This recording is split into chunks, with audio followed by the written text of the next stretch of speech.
Harvard scientists confirm deadly root cause of tinnitus. This is Dr. Lawrence Herbert and I want to share with you the truth. It's a long-known fact that the longevity of people with tinnitus is far below the average.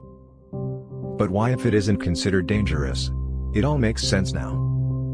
The Irish Dr. Joseph B. was the first to discover the real root cause of tinnitus, which Harvard scientists just confirmed to be the reason behind the unexplained early death of people with tinnitus.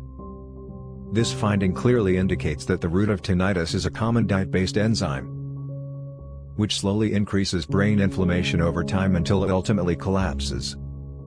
That's why tinnitus and related symptoms worsen over time. So listen carefully. I know from an inside source that pharma will remove this evidence today. The evidence of the deadly root cause of tinnitus, and the knowledge to end it from home in just a few minutes. This is truly the last chance.